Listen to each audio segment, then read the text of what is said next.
Muito bem, estamos aqui para mais uma aula da nossa Escola Bíblica Dominical da revista da Conimadeb,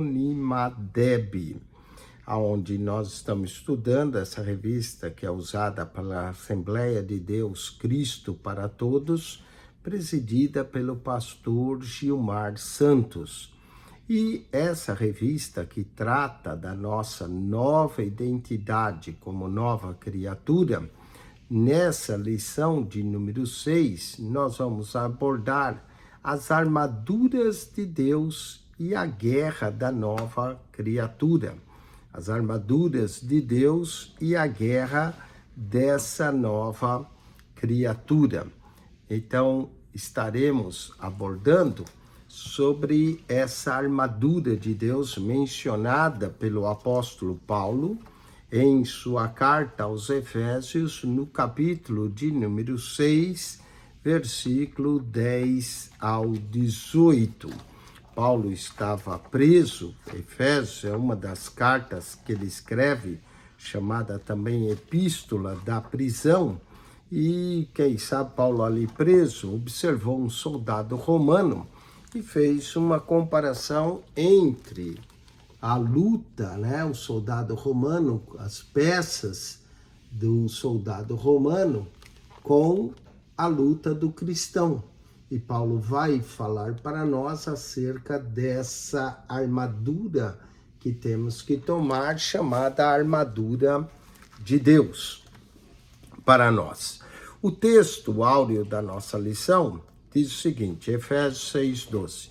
Pois a nossa luta não é contra pessoas, mas contra os poderes e autoridades, contra os dominadores desse mundo das trevas, contra as forças espirituais do mal nas regiões celestiais. Portanto, a nossa luta não é contra carne e sangue, não é contra o nosso irmão.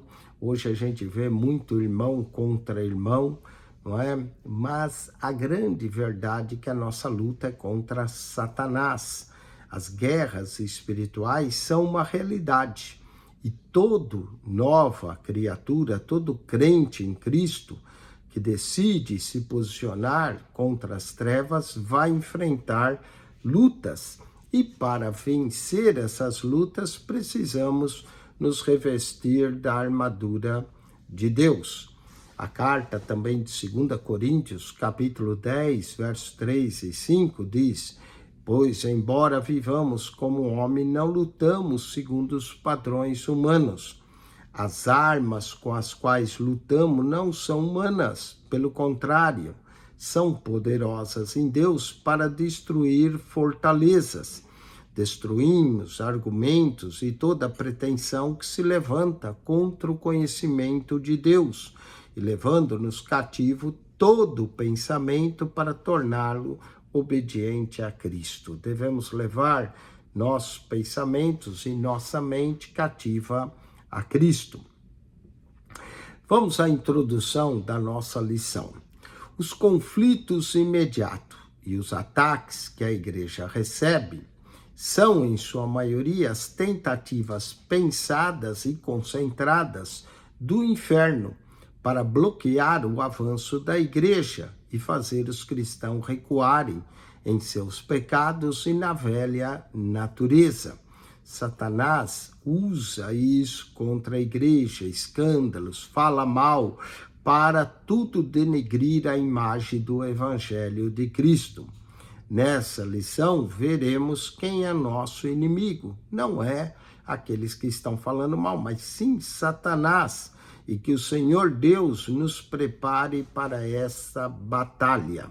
Vamos às estratégias do diabo. O diabo quer, número 1, abalar a igreja. No livro de Atos, notamos Satanás atacando a igreja de todas as formas. Primeiro, ele começa de fora para dentro, através dos líderes religiosos perseguindo a igreja. A primeira perseguição na igreja, no livro de Atos, foi religiosa, dos escribas, fariseus, sacerdotes. E depois, a segunda perseguição que veio foi política do Império Romano. não é? Vemos que a perseguição religiosa, os fariseus, saduceus, que eram facções da religiosidade dos judeus, que Sinédrio, que reuniram, prenderam a Pedro e João para conseguir, mas também vimos o ataque político. Quem prende Pedro, no capítulo 12, é o próprio Herodes, não é? Então o próprio governo também perseguia. Ora, os ataques vêm de fora e às vezes também de dentro. Não é? Atos capítulo 5, vemos Ananias e Safira tentando introduzir a falsidade na igreja. Então o mundo ataca. E ataca a palavra de Deus, ataca a igreja, ataca os líderes religiosos, tentando destruir a autoridade e suficiência da igreja e da palavra de Deus, sobre o que a Bíblia é o alicerce da nossa fé. Atacam a palavra. O diabo até chega a usar os poderes políticos e mediáticos para ofender nossas crenças, nossos valores que são inegociáveis e tenta confrontar nossa fé. Infelizmente, vemos muitos ataques também à posição de lideranças pastorais, falando mal dos servos de Deus, usando erros que as pessoas cometem para denegrir a imagem de todos, incluindo líderes que vivem de forma honesta. Então, quando ataca-se um líder, né, aí todo mundo começa a dizer, todos os pastores são iguais. E não são, muita gente é honesto. Não é porque às vezes temos um erro de alguém que todos são iguais. Então, muitas vezes o inimigo usa isso para atacar todos os pastores, não é? Mesmo aqueles que andam corretamente, que procuram viver de forma honesta e temente a Deus. O alvo é um só. É desestabilizar e desacreditar a igreja, escandalizando os fracos, abalando os frágeis. Quem é uma nova criatura precisa ter discernimento, que nós estamos numa guerra espiritual, e que a nossa luta não é contra o nosso irmão, contra carne e sangue. Também entender que por trás desses ataques ofensivos, malignos, está o propósito de desacreditar o evangelho. Vamos a ataques internos. Vemos também no livro de Atos que o diabo tentou usar ataques internos para desestruturar a igreja de dentro para fora.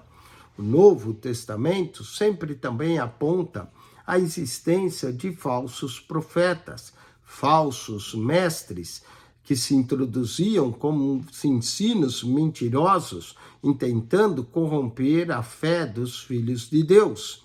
Diante desses falsos mestres e profetas, devemos identificá-los e reconhecê-los. Romanos 16, verso 17, tirando o espaço deles e fazer calar os falsos mestres. Tito 1, 11 a 13, Paulo deixou Tito ali em Creta para pôr as coisas em ordem. Porque tirar o espaço do ensino também irá parar a influência da igreja.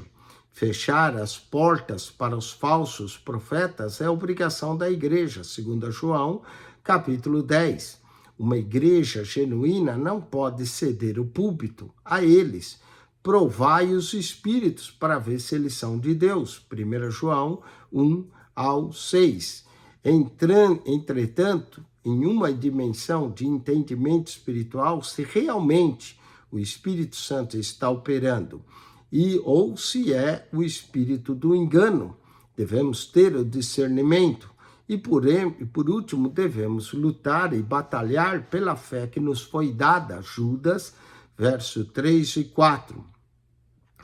Cuidamos para que o falso ensino, a mentira, a ação dos falsos mestres e falsos profetas não se introduze em nossa igreja, permitindo que certas coisas sejam pregadas do púlpito. Imediatamente deve ser desmentido e corrigido quando vemos algo falso. Um último direcionamento é o seguinte: falsos profetas e mestres não congregam, não tem pastor, não tem líder, eles pulam de igreja em igreja levando seus falsos ensinos. E muitos desses que se destacam, às vezes como itinerantes, o propósito é receber dinheiro das igrejas. São mercenários, mercenários da fé.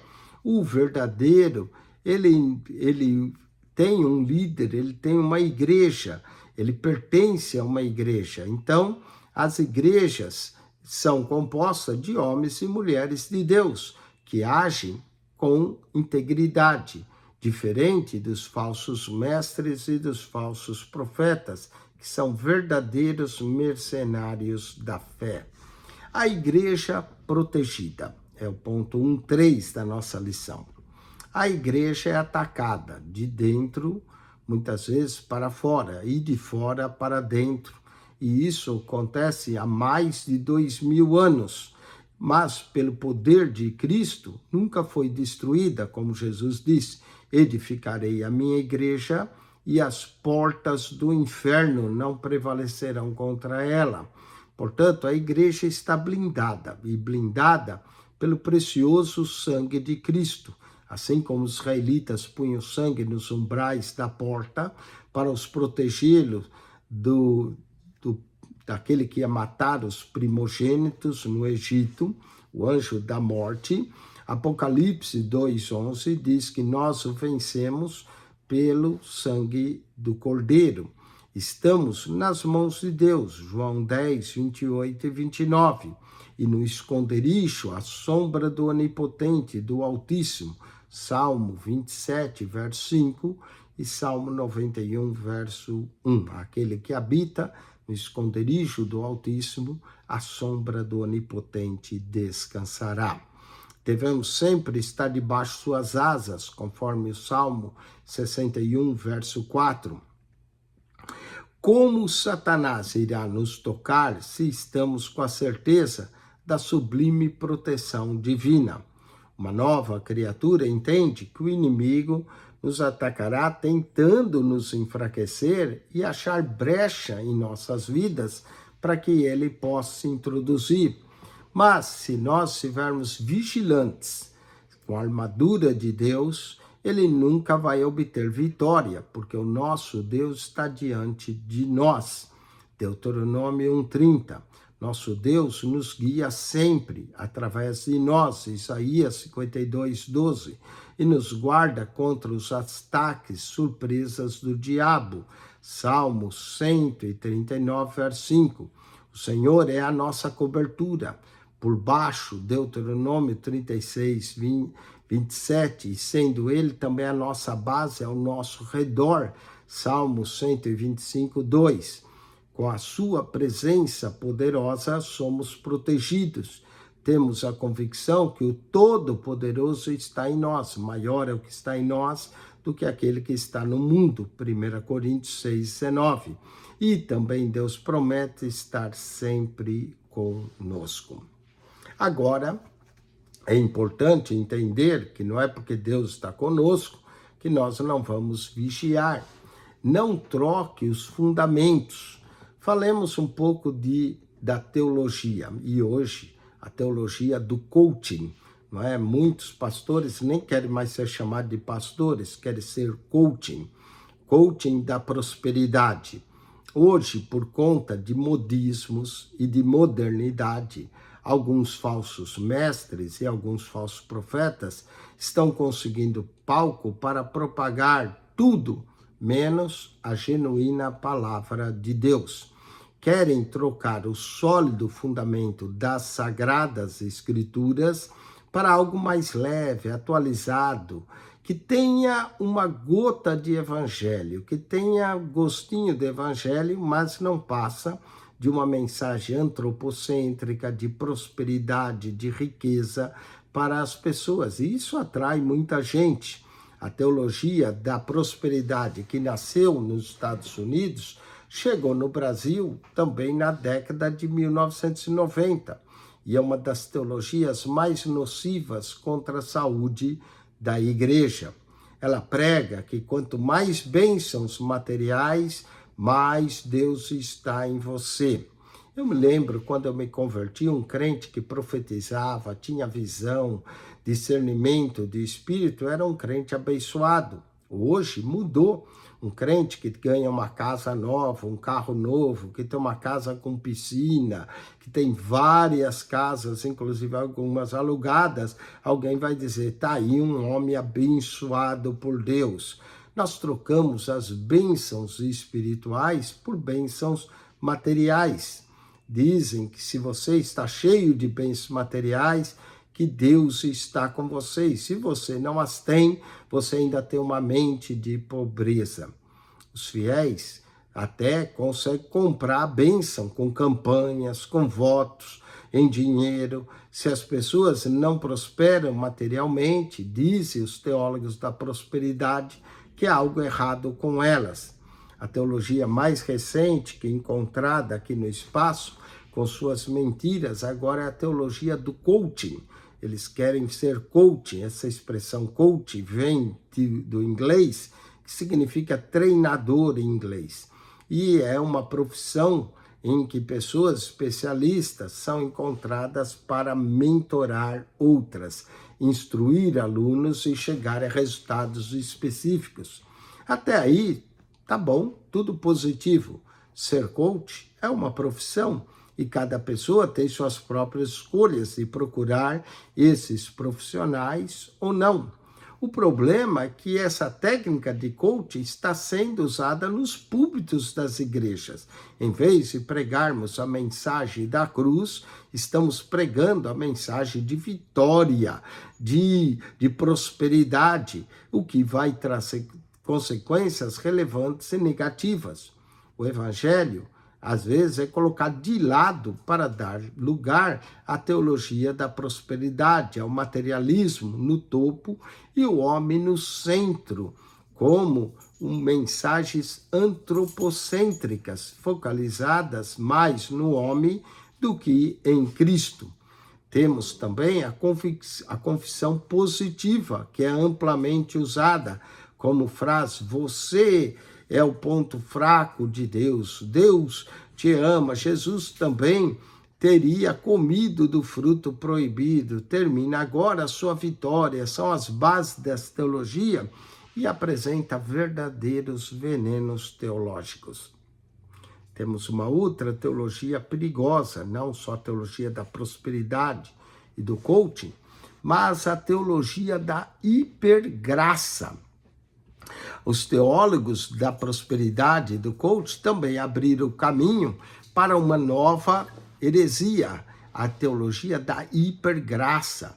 Esse ensino é disseminado com um discurso de libertinagem e de uma falsa liberdade, que as pessoas podem viver, falar e ser o que quiserem.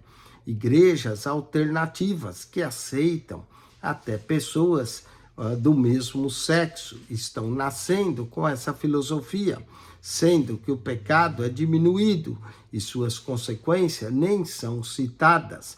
Uns vão falar de fraqueza, de erro, mas não de pecado. Ou seja, venha como está e permaneça como quiser.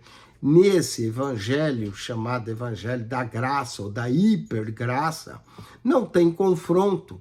Não se ofende a pessoa, não existe conflitos. A verdade não está na boca desses pregadores da hipergraça, que até se utilizam de forma irresponsável a frase fora do contexto, uma vez filho, sempre filho, levando os perdidos a acreditarem que pode pecar e serem usados por seus desejos e logo após voltar para Cristo, sempre que quiserem, sem renunciar a seus prazeres pecaminosos, ou seja, faça aquilo que lhe agrada. Essa doutrina da graça que permite tudo, na verdade não é o evangelho da graça, é o evangelho da desgraça. Muito pelo contrário, a graça, ela nos liberta, ela vem como libertadora. E nós temos responsabilidades para com essa graça de Deus. Vamos ao 2.3, os desigrejados. Tem muita gente hoje que ataca as igrejas, diz da corrupção de líderes e organizações que se tornaram grandes e corruptas e usam isso para defender os desigrejados. O movimento mais recente que tem ganhado espaço é um grupo de pessoas que se dizem cristã, mas não querem participar de igreja nenhuma, não querem congregar, gostam de cultos em casa, de estarem separados e são chamados de desigrejados. Não querem se envolver com nenhuma instituição eclesiástica e querem apenas cultuar em casa como lugares alternativos, sem pastor e sem liderança.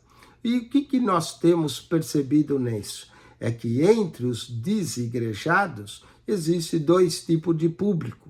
Aqueles que se decepcionaram com a igreja e com algum líder, e outros que se revoltaram contra a igreja. Os revoltados são aqueles que participam de alguma instituição e por conta de escândalos e quedas surge seus corações ódio e raiz de amargura. E eles querem afastar outros da igreja. Entre os revoltados, os insubmissos, que não conseguem obedecer liderança e honrar líder nenhum, eles obtêm regras e normas, por isso preferem viver soltos e livres, sem perceber o seu próprio erro. Muitos dos desigrejados têm pastores de YouTube e são cuidados de forma online. Para esses, não há compromisso, não há envolvimento com a igreja local. Tem os desigrejados que foram abandonados, feridos e maltratados por líderes, por lideranças irresponsáveis, por um líder abusivo da sua autoridade. Mas isso não desabona a igreja. Nós devemos chegar para a igreja, sim, devemos buscar ser igreja. Tem alguns até que se dizem da sinagoga de Satanás, Apocalipse 3:9 ou 2:9. Você e eu somos nova criatura e devemos viver e tomar cuidado com esses movimentos perigosos que atacam a igreja do Senhor. Falemos da armadura de Deus. Por isso Paulo diz que a nossa luta não é contra carne e sangue, e manda-nos tomar toda a armadura de Deus para que possamos resistir no dia mau. A guerra está declarada quando vemos heresias, movimentos diabólicos, falsos ensinos, falsos mestres, mercenários. Percebemos que o campo de batalha está tanto no campo espiritual quanto no campo ideológico. As teologias que mencionamos aí, da hipergraça, da prosperidade, do coaching, essas teologias aí e dos desigrejados são apenas a ponta de um iceberg. Existem muitas outras que não caberiam até nessa lição, mas que devem ser identificadas e isoladas da genuína palavra verdadeira. A doutrina, por isso, orar, meditar nas Escrituras são formas ideais para combater qualquer mentira do diabo que é proclamada no meio do povo de Deus.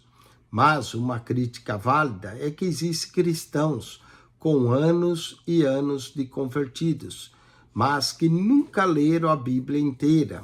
Não incluamos irmãos e irmãs que não tiveram a oportunidade de serem alfabetizados. Então vai a pergunta: como pode ser um cristão forte sem nunca ter lido a Bíblia inteira? Hoje há pessoas que substituem a leitura da Bíblia pelo que o profeta diz, sem nunca orar e buscar um relacionamento com Deus. Como identificar essas inverdades malignas? Se o nosso parâmetro são as Escrituras, se a nossa regra de fé e prática são as Escrituras, nós, para conhecer essas práticas nocivas, devemos ler a palavra de Deus. Se negligenciarmos o estudo, o ensino da palavra de Deus, estamos negligenciando a nossa vida espiritual. Muitos hoje nem sequer frequentam a escola bíblica dominical. No nosso canal aqui nós damos as aulas de 5 escolas dominicais, damos a aula da CPAD, da Betel, damos a aula da CADB, da Central Gospel e dessa revista que estamos estudando, Assembleia de Deus Cristo para Todos. Portanto, estude, se aprofunde, não é? Aluno de escola dominical não cai em armadilha desses falsos mestres, falsos profetas, com seus falsos ensinos. Portanto, a guerra está declarada, a igreja precisa preparar contra os combates do inferno. Falemos do inimigo. Em Efésios capítulo 6, a palavra de Deus deixa claro que o inimigo das nossas vidas não são nossos irmãos na fé, nem nossos irmãos que estão desigrejados, estão às vezes magoados, não é? Nem pessoas e nem familiares. A nossa luta não é contra carne e sangue, mas contra os principados e potestades do mal. Essa luta constante para as novas criaturas se desviarem e apostatarem da fé. Entenda que Satanás trabalha no anonimato, porque ele não assina o que faz para ninguém saber sua autoria. Satanás também vem com sutileza para não ser percebido e articular tudo no silêncio. Ele arma armadilhas para nós e com paciência, porque o diabo, se ele tem uma virtude, é se ele é paciente. Ele tem planos e projetos e não tem pressa em derrubar uma nova criatura. A intenção do inimigo é oprimir, deprimir, pressionar, escandalizar, até conseguir completamente a vida de um cristão, para que ele perca a guerra e se renda ao maligno. Não se engane, Satanás não descansa e o diabo não brinca de ser diabo. Quando nos posicionamos contra o diabo, ele se levanta contra nós. Se você é um cristão que odeia cultos, que não gosta de ler a Bíblia e despreza a oração, não se preocupe, o diabo te deixará em paz. Aliás, você já é uma presa dele, porque Satanás não ataca quem não incomoda. Se você não encontrar o diabo pelo caminho, é sinal que você está indo na mesma direção que ele. Isso é, você está fluindo com ele. Mas, se você é um cristão que ora, que busca, que lê a palavra de Deus, que vigia, o diabo vai vir ao teu encontro. E aí, para vencê-lo, é preciso tomar toda a armadura de Deus.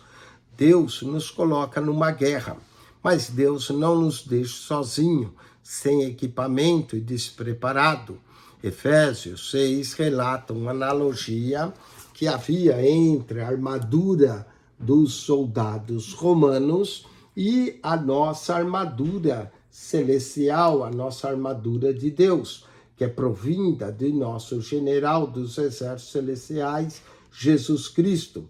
Sabemos que o inimigo trabalha tentando cegar para nos impedir a luz do Evangelho, 2 Coríntios 4:4, que ele seduz também os corações enfraquecidos, Apocalipse 20, verso 2, 20, verso 10, e que ele consegue enganar as nações, enganá-las com aparentes verdades, com a finalidade de aprisionar sobre seus domínios. Se for preciso, o inimigo se disfarça até em anjo de luz, 2 Coríntios 11:14. Tudo para destruir e roubar a semente da palavra de Deus em nosso coração, Lucas 8:12, conduzindo-nos ao pecado, 1 João 3:8. Quanto mais nós conhecermos o diabo e seus ardis, como Paulo diz, não ignoramos seus ardis, mais discernimento teremos como novas criaturas para lutar contra o inferno, nos revestindo de toda a armadura de Deus. Há nessa armadura 6 itens, e o 7º é que completa. Os 6 itens que contribuem para a perspectiva dessa guerra, comecemos com o cinto da verdade, que deve estar nos lombos. Quem fala a verdade nunca tropeçará. Você nunca tem que se preocupar por uma verdade dita. Agora, por uma mentira, porque já dizem, a mentira tem perna curta. Então, que nós começamos cingindo-nos com o cinturão da verdade. A couraça da justiça. A couraça era para proteger o peito contra os ataques. Preparados os nossos pés com o evangelho da paz. Não é? A couraça servia para proteger o coração, os órgãos vitais, com princípios inegociáveis. Os pés calçados na preparação do evangelho da paz, aonde vamos que possamos anunciar o evangelho. Quão formosos são os pés daqueles que anunciam coisas boas.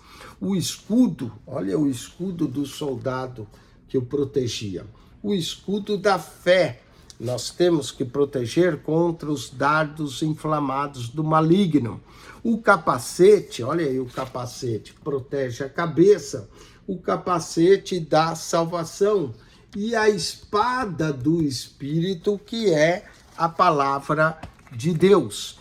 Isso, com essa armadura, a couraça, o capacete, o escudo, que são armas de defesa, contra os ataques diretos do maligno. E vamos à espada do Espírito, que é a palavra de Deus. Essa arma é ofensiva, para termos uma mentalidade e convicção de que somos salvos, utilizamos das Escrituras como arma de ataque, e há outras armas de defesa, como o escudo, o capacete, também a couraça. Note que há 6 itens aí, não é? Temos o cinto da verdade, a couraça da justiça, o capacete da salvação, o escudo da fé, os pés calçados na preparação do evangelho e a espada do Espírito. Mas como é que nós lutamos? Com a oração. Efésios 6:18 diz: orando em todo o tempo. Você coloca a armadura, mas a verdadeira luta ocorre no campo da oração, quando nós oramos. Então nós colocamos toda a armadura para dobrar os joelhos e orar, que é o campo de batalha, é a oração. Que nós possamos nos dedicar a ela. Para concluir, não é coincidência que o apóstolo Paulo termina a série citando o dever de orar em todo o templo, com toda oração e súplica no Espírito. A oração seria a 7ª arma que nenhum exército da terra tem. Só os crentes é que podem e devem orar. Nenhum item dessa armadura terá efeito sem a oração. Precisamos da palavra com oração. Precisamos de salvação e obtemos ela com oração. Precisamos da fé com oração. Ir pregar o evangelho com oração. Satanás é o alvo da nossa guerra e sua derrota é a nossa meta. E só vamos vencê-lo através da oração. Uma nova criatura que ora jamais será derrotada se souber quem é o seu inimigo e se usar as armas e as estratégias a qual Deus nos deu, revestindo toda a armadura de Deus, orando em todo o tempo. E aí teremos esse campo de lutas espirituais aonde sucederemos com a graça de nosso Senhor Jesus Cristo. Amém? Vamos às perguntas, ao questionário dessa lição, para reforçar tudo aquilo que nós aprendemos aqui. Primeira pergunta: como falar sobre a teologia da prosperidade, ou o que falar dela, não é? Vamos à resposta. Ela prega que quanto mais bênçãos materiais, mais Deus está com você. E normalmente eles usam passagem do Antigo Testamento. Os fiéis conseguem comprar a bênção com campanhas, com votos, 7 semanas disso, daquilo, votos em dinheiro. Se as pessoas não prosperam materialmente, dizem os teólogos da prosperidade que tem algo errado com elas. Vamos à segunda pergunta: o que seria a teologia do coaching? A teologia do coaching é o seguinte: o evangelho aqui é colocado de lado, a mensagem da cruz, o materialismo vem como topo e o homem como centro. A confissão positiva é amplamente usada E frases como você é o ponto fraco de Deus, ou você tudo pode, eu gosto até de usar tudo posso naquele que me fortalece. Jesus também teria comido do fruto proibido, determine agora a sua vitória. São as bases dessa teologia cheia de venenos teológicos. Vamos à terceira pergunta. O que seria a teologia da hipergraça? Bom, esse ensino é o ensino do discurso da libertinagem. Venha como está e fique até pior do que está. Apresenta aqui uma falsa liberdade que as pessoas podem viver como querem, falar o que quer, sem deixar de ser filho, não é? Então, essa é a teologia da hipergraça. O que seriam os desigrejados? E aqui é um grupo de pessoas que se denominam cristãs, mas que não querem participar de uma igreja ou de uma instituição eclesiástica. Preferem cultuar em suas casas.